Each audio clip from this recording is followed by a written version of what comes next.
la pregunta ahora es, ¿quiénes son estos tupamaros donde se entrenan? Es en Cuba, realmente se sabía que la década de los 60, de los 70, pues Cuba fue un poco el gestor, ¿no?, de todas esas guerrillas en Latinoamérica, pero todavía continúa ese entrenamiento, mucha gente piensa que no, vamos a tratar de averiguarlo ahora. Tengo aquí conmigo a Huberto Mario, es periodista, además de eso Huberto Mario trabajó en la Embajada de Cuba en Venezuela. Y le damos a mí las buenas noches a Helen Villalonga, ella es presidenta de Amavex y directora de la Comisión de Derechos Humanos de la MUD. ¿Qué tal? Bienvenida. Gracias.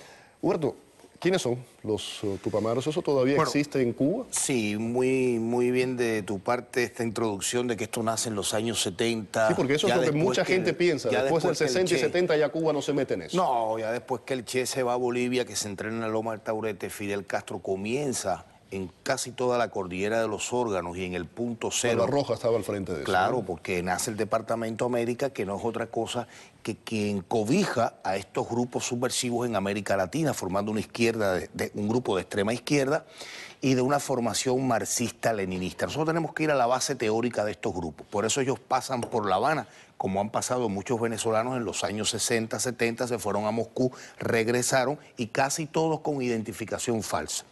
Pero el tema de los tupamaros. Entonces, Fidel comienza los entrenamientos del Frente de Liberación Nacional, el Frente Farabundo Martí, la ETA, los árabes, y le da fuerza de nuevo a partir de los años 70 a los tupamaros. Pero le quita un poco a eso, y entonces nace Venezuela, nace el chavismo, viene la salida de Chávez por unas horas del gobierno. Eso agarra de sorpresa a Fidel Castro, porque estaba viendo que estaban haciendo comparaciones. En aquel momento el grupo operativo de la inteligencia lo componíamos 9 personas, que sepa yo. Hoy hay más de 200 oficiales de la inteligencia cubana, es decir, hay que comparar el terreno. En Venezuela. En Venezuela, en aquel momento eran 3.700 cubanos, hoy hay 44.000 cubanos, es decir, que todo tiene una diferencia. En el 2002 pararon el país los venezolanos y vino todo esto, ahora no hay un paro. Pero bueno, ¿qué hizo Fidel? Después que la cosa vuelve a su calma en Venezuela, en el año 2002, el 14 de abril, ya que regresa Chávez, comienza a apretar el acelerador, no solo en el adoctrinamiento, sino en la formación de estos grupos tupamaros. Y comienzan a viajar los muchachos a las escuelas de trabajadores sociales, pero de ahí nosotros, yo estaba en ese grupo, hacíamos un examen político, un grupo de jóvenes que los enviábamos al punto cero. No al punto cero donde vive Fidel Castro, al punto cero de la Loma de Guanabo. Vamos a dejarlo ahí un momentito, voy a ir con Helen y me vas a decir exactamente de dónde se entrenan y vamos a entrar más en profundidad, en detalle. ¿Te sorprende que esto ocurra en tu país con venezolanos y este vínculo que nos está explicando Huberto, que lo vivió con relación a Cuba? No, porque realmente lo que me sorprende es que en este momento estemos tratando de buscar algo distinto. Tenemos desafortunadamente 15 años donde ha nacido un movimiento y donde se le dio curso al movimiento del chavismo. Y progresivamente, al transcurrir los años, la historia lo que ha ido es agravando, agravando en la manera como ellos ejecutan las acciones. Por ejemplo, ayer que ocurrió un poco más de lo que ha venido ocurriendo en las manifestaciones anteriores. La gran diferencia es que ayer había una convocatoria a nivel nacional y realmente la convocatoria fue masiva. Punto número 1. Punto número 2, que están viendo que las acciones que fueron, el gobierno arremete o las fuerzas policiales arremeten contra los manifestantes. Sin embargo, el gobierno acusa que son los mismos de la oposición los que están atacando y están dañando la estructura del gobierno. Pero estamos viendo algo que realmente tenemos que resaltar. Lo que fue el ataque en las cabezas de los muchachos. Por ejemplo, el primer asesinato que ocurrió ayer, que fue el joven estudiante. El joven Alejandro fue tiroteado en la cabeza. ¿Quiénes tienen arma en este momento en el gobierno? Sí, pero... perdón, es el gobierno, no es el pueblo venezolano. Claro. ¿De qué se puede utilizar o qué está utilizando el pueblo venezolano que podría ser lo que pudieran adjudicar? Tipo de ejecución. Sí, mira, exacto, es una ejecución. Estos muchachos que son menores de 30 años, ellos están regresando de La Habana con la pistola ya. En Venezuela no se le entrega el arma. Ya ellos llegan armados a Venezuela, hacen su vida normal, el que trabaja aquí. Son todos venezolanos. Todos son venezolanos. Ahora mismo, y desde hace 6 meses, el gobierno ha empezado a enviar a La Habana, el régimen de Maduro, a más de 1000 jóvenes que han estado presos por asesinato en Venezuela y los han llevado a La Habana a reeducarlos. Estos jóvenes tienen una escuela de formación política por 15 días y enseguida van para punto cero. Punto cero está cuadriculado. Yo he sido entrenado ahí en otras ocasiones. Cuando tú estás en un entrenamiento en punto cero de Guanabo, yo no sé que tú estás ahí. Es decir, si tú estás en un entrenamiento para rastreo de la información, tú estás en este polígono. A ver si entendiendo, son áreas separadas, en las que sabes quién está allí, pero nunca lo ves. Tú sabes que hay venezolanos, salvadoreños, nicaragüenses, ecuatorianos, pero tú no los ves. Entonces, tú estás aquí dando una clase teórica y tú estás escuchando en aquel polígono los tiros. Y después están en un gimnasio en las clases de defensa personal. El grupo élite de tropas especiales, los principales monitores de tropas especiales de Cuba son los profesores de estos muchachos. Estos muchachos los entrenan, los preparan en La Habana y los van mandando. Tú le haces una entrevista en Caracas, un poco política, conversas con él. ¿Eso fue en un momento fue tu papel cuando estabas ahí? No solo para mandar a estos muchachos. ¿Qué buscabas? Por ejemplo, cuando ibas a reunirte con uno de ellos, ¿qué es lo que tú buscabas? ¿Qué preguntabas? ¿Qué es lo... Si el tipo era chavista, si él estaba a favor de la revolución, si su formación venía de una formación de izquierda, si él conocía a varios líderes en América Latina, y entonces yo lo evaluaba, hacía mi nota y decía, este está listo para él. No solo era para formar los tupamaros, para los que han estudiado medicina en La Habana, los que han estudiado deporte. Entonces, ¿qué pasa? Que estos muchachos tienen un entrenamiento. Ellos no tiran, que tú escuchas los disparos en estas marchas. Ellos tiran con silenciador. Si tú te fijas bien, esas pistolas apenas suena el tiro, casi todos con silenciador. Ellos matan, ejecutan y siguen. Ellos no se quedan ahí y se cambian. Ellos tienen un movimiento rotativo dentro de las marchas. En el año 2002 esto no se pudo hacer, reitero, porque esto agarra a Fidel Castro de sorpresa.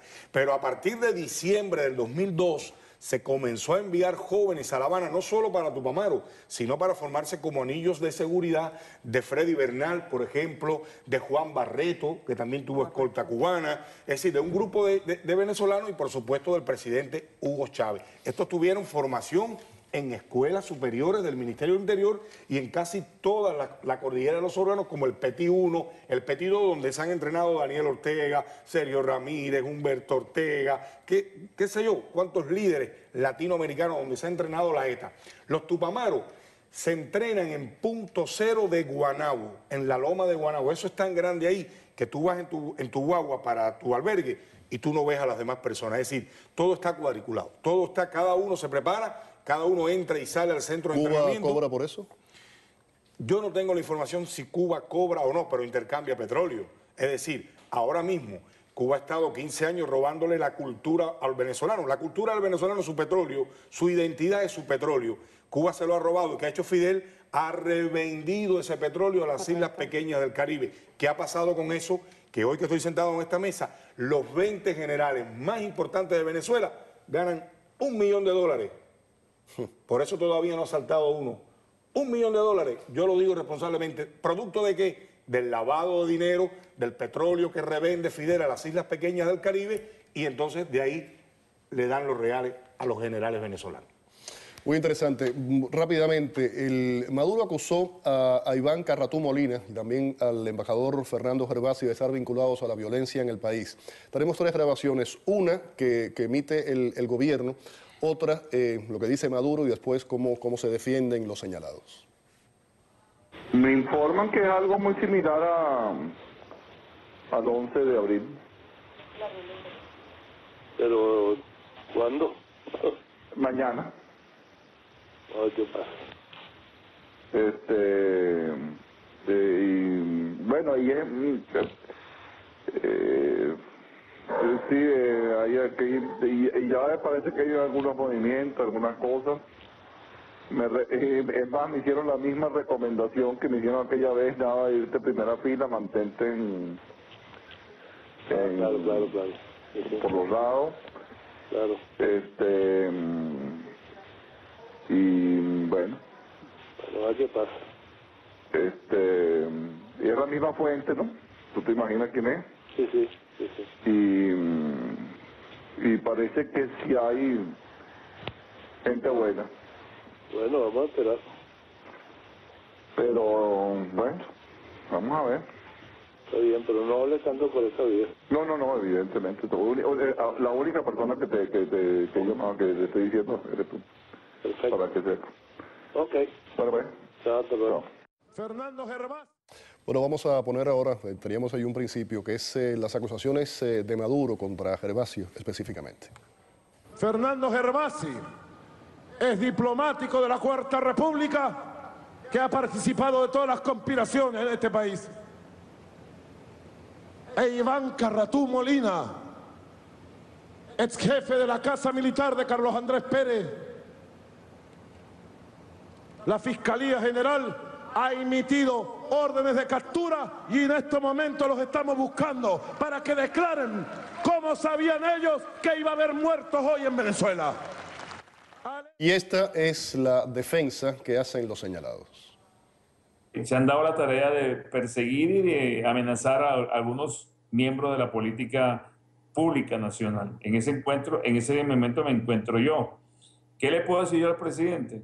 Bueno, mentiroso, farsante, porque no es que le falte el respeto, porque el que está faltando el respeto es él a los venezolanos al lanzar en cadena nacional una mentira de ese tamaño, no porque sea yo, sino porque es un montaje que hicieron en el canal del Estado. Son dos voces que no coinciden. Es burdo, grosero, brutal. Y encima de eso responsabiliza a dos personas que no están en ese audio, porque no estoy yo ni está el embajador Gervasi. Son voces simuladas que somos los responsables de los muertos que ocurrieron ayer en la capital caraqueña. Ahí tenían las tres declaraciones, un verdadero polvorín lo que ocurre en Venezuela. Me voy con esto, te pido que seas muy breve. ¿Dónde están los agentes, los cubanos, en estos momentos de esa violencia en Venezuela? ¿Qué hacen? Las indicaciones son las siguientes. Todas las mujeres cubanas que están colaborando allá en Venezuela tienen órdenes de no salir de las casas donde están viviendo. Y los hombres, principalmente los entrenadores, son los que están en las calles, infiltrados dentro de la manifestación opositora, dando golpes, dando puñetazos, tratando de neutralizar. Muy importante eso que pusiste. Hay un venezolano adoctrinado, formado por la inteligencia cubana, que se llama Ángel Palacio, que ustedes conocen bien, que tiene un estudio de televisión clandestino en la Candelaria, y de ahí es de donde están saliendo estas cosas tergiversadas. Él es el que prepara. Se formó en la Escuela de Cine Latinoamericano y ha sido siempre el agente Ariel para la inteligencia cubana. Agente Ariel. Huberto, muchas gracias. Helen, muchísimas gracias por haber estado en el programa. Vamos a la pausa. Al regreso vamos a hablar del caso del asesino de Jimmy Rice, fue ejecutado ayer en la Florida, y escribió una carta donde invoca a Dios, pero no menciona para nada a la familia Rice. Tengo una copia conmigo aquí, la voy a compartir con ustedes y vamos a hacer el análisis desde el punto de vista legal y psicológico también. Y más adelante el gobierno de Brasil toma represalias contra médicos desertores mientras negocia con el régimen de La Habana. Volvemos.